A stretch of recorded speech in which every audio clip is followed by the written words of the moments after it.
ধর্ষণে ব্যর্থ হয়ে ফরিদপুরে ৭ বছরের শিশু আইরিন আক্তার কবিতাকে শ্বাসরোধে হত্যা করে মাদকাসক্ত যুবক ইসরাফিল। ফরিদপুর থেকে সিনিয়র রিপোর্টার মাহবুব চিশতি জানান, একটি পরিত্যক্ত বাড়িতে নিয়ে তাকে হত্যা করা হয়।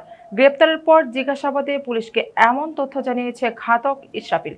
এই ঘটনায় ৩ জনকে আটক করা হয়েছে। ইসরাফিল ফরিদপুর সদর উপজেলার গেরোদা ইউনিয়নের বাখুন্ডা পূর্বপাড়ার এবাদত মৃধার ছেলে। নিহত শিশু কবিতা একই এলাকার বাঁকা বিশ্বাসের মেয়ে। ফরিদপুর কোতোয়ালি থানায় আজ শুক্রবার সকাল ১১টায় এক প্রেস ব্রিফিংয়ে সদর সার্কেল এর সহকারী পুলিশ সুপার আজমির হোসেন জানান, শিশুটি নিখোঁজের পর থানায় সাধারণ ডায়েরি করে তার পিতা। গতকাল বৃহস্পতিবার ৩০ এপ্রিল শিশুটির অর্ধগলিত মরদেহ উদ্ধার করা হয়। পরে সন্দেহভাজন আসামি ইসরাফিলকে আটক করে পুলিশ। গ্রেপ্তারের পর জিজ্ঞাসাবাদে ইসরাফিল জানায়, ২৪ এপ্রিল সন্ধ্যায় সে ইয়াবা সেবন করে। পরে সে ওই শিশু কবিতাকে চকলেট খাওয়ানোর লোভ দেখিয়ে ভাকুন্ডা আশ্রয় কেন্দ্রে আশিকের পরিত্যক্ত ঘরে নিয়ে যায়। সেখানে শিশুটিকে ধর্ষণের চেষ্টা চালায়। ধর্ষণে ব্যর্থ হয়ে ইসরাফিল শিশুটির গলা চেপে ধরে শ্বাসরোধ করে মৃত্যু নিশ্চিত করে মরদেহ পাশে নাসিমা বেগমের বাড়ির টয়লেটের ট্যাঙ্কিতে ফেলে দেয়। ২৮ এপ্রিল ট্যাঙ্কি থেকে গন্ধ বের হলে নাসিমা ঢাকনা তুলে লাশ দেখতে পেয়ে ভীত হয়ে পড়ে। শিশু হত্যার দায় তাদের উপর চাপতে পারে এই ভয়ে নাসিমা তার ছেলে আমিন ও রহমান মরদেহটি একটি প্লাস্টিকের ড্রামে ভরে বাড়ির অদূরে নিয়ে একটি কলা বাগানে ফেলে রাখে।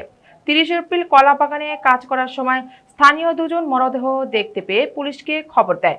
জিজ্ঞাসাবাদে ইসরাফিল একাই শিশুটিকে হত্যা করেছে বলে জানিয়েছে পুলিশ। ঘাতক ইসরাফিলকে ওই লাশ গোপন করার অভিযোগে নাসিমা বেগম ও তার ছেলে আমিনকে গ্রেপ্তার করেছে। এই ঘটনায় নিহত শিশুর পিতা বাঁকা বিশ্বাস বাদী হয়ে কোতোয়ালি থানায় একটি হত্যা মামলা দায়ের করেছে। প্রতিবেশী একটা ছেলে ছিল, তার নাম ইসরাফিল। এই ছেলেটি পেশায় একজন অটো চালক। তাকেও আমরা সন্দেহের তালিকায় অন্তর্ভুক্ত রাখি। পরবর্তীতে তার গতিবিধি সন্দেহজনক মনে হলে আমরা তাকে জিজ্ঞাসাবাদের জন্য আমাদের হেফাজতে নেই। আমরা তাকে নিবিড়ভাবে জিজ্ঞাসাবাদ করি এবং জিজ্ঞাসাবাদের এক পর্যায়ে সে স্বীকার করে যে এই মেয়েটিকে সে শ্বাসরোধ করে হত্যা করেছে। হত্যা করার কারণ সম্পর্কে আমরা যখন জানতে চাই তখন সে বলে যে সে যেদিন ঘটনাটি ঘটে অর্থাৎ ২৪/৪/২০২৬ এই তারিখে সে ইয়াবা সেবন করেছিল সন্ধ্যার পরে, এবং ইয়াবা সেবন করার পরে তার ওই মেয়েটির প্রতি বদ নজর যায় এবং সে তাকে শারীরিকভাবে মেলামেশা করার জন্য কনভিন্স করতে থাকে।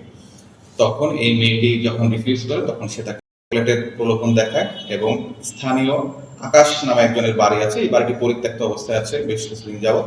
সেই বাড়িতে এই মেয়েটিকে চকলেট এবং বিস্কুট দেওয়া লোড করে এখানে নিয়ে যাওয়ার পরে এই মেয়েটিকে সে ধর্ষণের চেষ্টা করে এবং যেহেতু মেয়েটি অনেক ছোট, অনেকভাবেই সে চেষ্টা করেও সে ধর্ষণ করতে ব্যর্থ হয়ে তখন এই মেয়েটিকে গলা চেপে ধরে। তো এই মেয়েটি এক পর্যায়ে বলে যে আপনি এরকম করছেন, আমি আমার মাকে এটা বলে দেব। তো সেই ভয়ে সে ভীত হয়ে মেয়েটির গলা চেপে ধরে এবং মৃত্যু নিশ্চিত করে সে গলা থেকে হাত সরায়। মূলত শ্বাসরোধ করে এই মেয়েটিকে মারা হয়। এরপরে সে আতঙ্কগ্রস্ত হয়ে পড়ে যে মেয়েটিকে মেরে ফেলেছে, এখন কি করবে। পার্শ্ববর্তী এখানে নাসিমা বেগম আছে, সেই নাসিমা বেগম একটি বাড়ির পরিত্যক্ত একটি সেপ্টিক ট্যাঙ্কের মধ্যে প্রথমে এই আইরিন আক্তার বিনা ওরফ কবিতার লাশটি এই ইসরাফিল লুকিয়ে রাখার ফলে পরবর্তীতে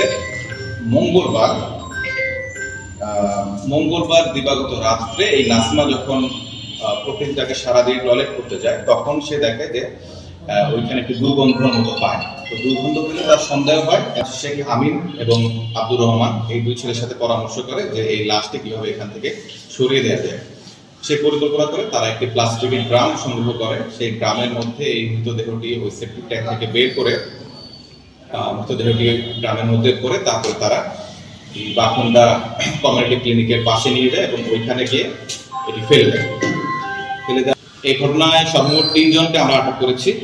এক হত্যাকারী, সে নিজেই একাই এই ঘটনাটি ঘটিয়েছে বলে আমাদের জানায়, এবং লাশ গোপন করার অপরাধে নাসিমা এবং তার ছেলে শেখ আমিনকে আমরা আটক করেছি।